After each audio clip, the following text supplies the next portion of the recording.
No one is more frightened when the anger returns than me. Believe me when I tell you this. I have the dissatisfaction of being the first one who knows what is about to happen.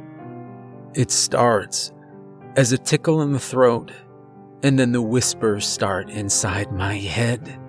That's when I know the demon has returned and aims to claim more victims. And despite how I try to suppress it, I am powerless to stop it. Once the anger consumes me, I become someone, something else.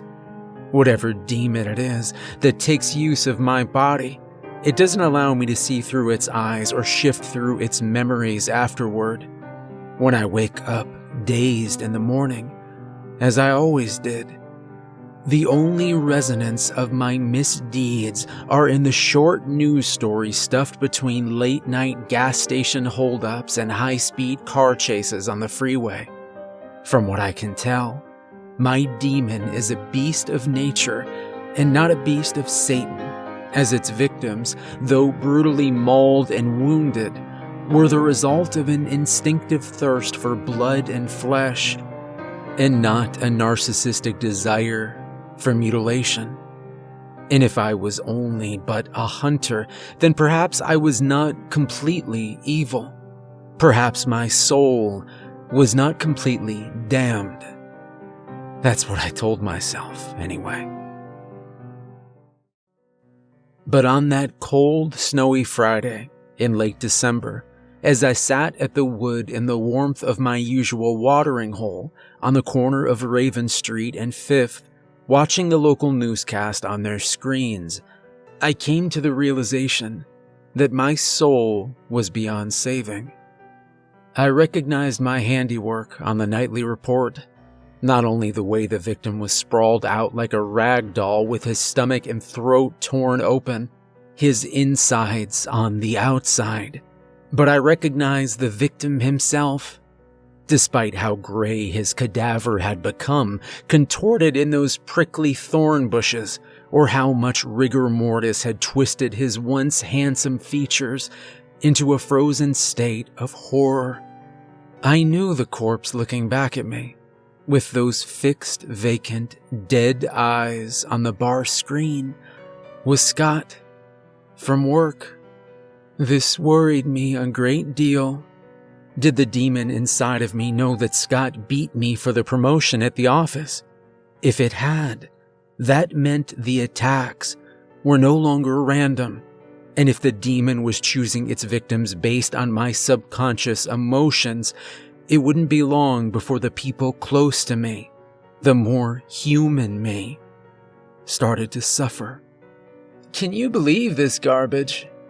said the young male bartender, looking up at the TV screen with jolly eyes and a raised eyebrow. "This is the 3rd attack in 2 weeks. What kind of psycho could do that to someone? Rip them to shreds like that? Especially during the holidays, right? Like, come on, dude, chillax. Have an eggnog, right?" "The news is saying it's a wolf on the loose," I mentioned as my knife cut into the blue rare slab of beef sitting in a pool of pink blood on the plate in front of me. I forked the meat into my mouth, closing my eyes to savor the cool fibers of flesh between my teeth. "I heard people are even buying dog whistles," I added casually. The kid scoffed at me. "What? The whole werewolf theory? Whatever, bud. I don't buy it for a second. It's a guy. A serial killer. Trust me, you'll see. When the cops find this guy, you'll see.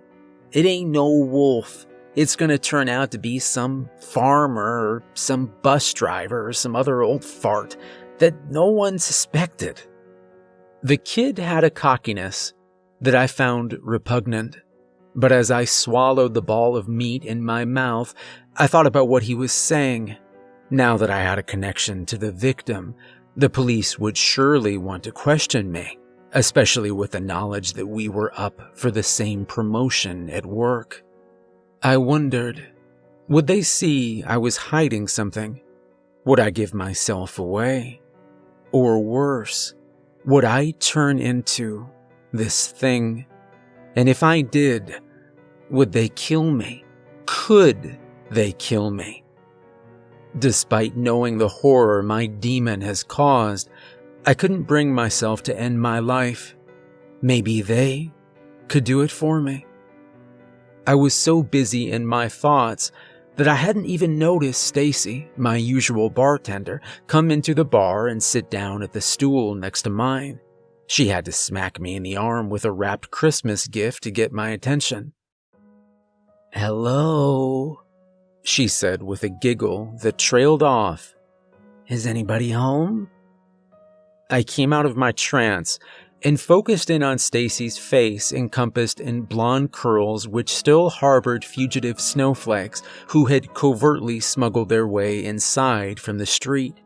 She shook her head like a dog who just come in from the rain, and snowflakes shot from her hair down onto the bar. Some flakes landed on my arm. "Sorry about that." She laughed. Then she handed me the Christmas gift that she held in her hands. "Here," she said. "I got this for you." I took the gift from her and squeezed it. It felt like a shirt. "What is it?" I asked. "It's a shirt," she replied. I tore the wrapping paper open and pulled out a black t-shirt with "Wish You Were Beer" printed on it in big, bold lettering. I couldn't help but chuckle. "It's great," I said. "I'll wear it everywhere." She gave me a soft tap on the back. "I thought you might like it." I folded the shirt neatly and placed it on the bar beside my cutlery. "Geese, blue rare steak again," she said colorfully. Her face twisted as she looked at the pool of blood on my plate. "Hey, the man likes his steak," said the bartender, casually navigating over. "What's up, Stacy? Are you my evening sauce slinger?" "Sure am," she answered. The kid looked at his watch. "You're early." "I just wanted to drop off a present to my favorite regular," she said, flashing me a wink. Though my face wouldn't dare show it, I could have sat there gazing into Stacy's green eyes until the end of time. Stacy brought upon a beautiful calm in me which I could find nowhere else. Maybe that's why I chose to have dinner there 4 days a week. It certainly wasn't the food. When she was around, the anger that plagued my demonic soul was not. There was no tingle in the throat. There were no whispering voices. The beast in me settled like dust on an old bookshelf. Whether she knew it or not, Stacy was my angel of mercy. I wondered if perhaps there might come a day when I could have her for myself. Maybe if Stacy was mine and around me all the time, I'd be rid of this curse once and for all. Without warning, I was ripped from my fantasy by a sudden shrill screech that sliced through my skull like a chainsaw. The noise vibrated into my head to the point I thought my head might explode from the pressure. I clenched my jaw and slammed my fist down on the bar. Both Stacy and the bartender jerked back as my plate and cutlery shook. "Are you okay?" asked Stacy, almost frightened. They didn't hear it. No one else in the bar was hearing it but me. Though my head was spinning from the pain, I managed to scan the room and quickly zeroed in on where the wretched ringing was coming from. It was the girl with her friend at the table in the corner, blowing on a dog whistle. Thankfully, for all of us, she grew tired of it and placed the whistle back in her purse. With no more ringing, I felt relief, yet drained and a little annoyed. "I'm fine," I answered Stacy, shorter than I would have liked. I got up from my stool and started for the jukebox. "I'm gonna play a song." Stacy called out to me, "Oh, play some Christmas carols. The snow is so pretty outside under the full moon." By the time I reached the jukebox, my heart was starting to race, pounding in my ears like a drum. Sounds became clearer, more present. The hum of the electricity running through the bulky machine buzzed in my ear like a fly. I could hear the dog whistle girl behind me, scratching her thigh. I could hear the toilet flush in the men's bathroom, even though it was 10 feet away and the door was closed. I could vividly sense, with heightened clarity, every clank of cutlery or bottle, every cough or clearing of the throat, every sip of beer. Even as I was 10 feet away from Stacy and the bartender, I could hear their conversation, as if they were whispering it in my very ear. "You see the way he freaked out for no reason," said the bartender with a chuckle. "What a freak." "Yeah, weird," Stacy replied.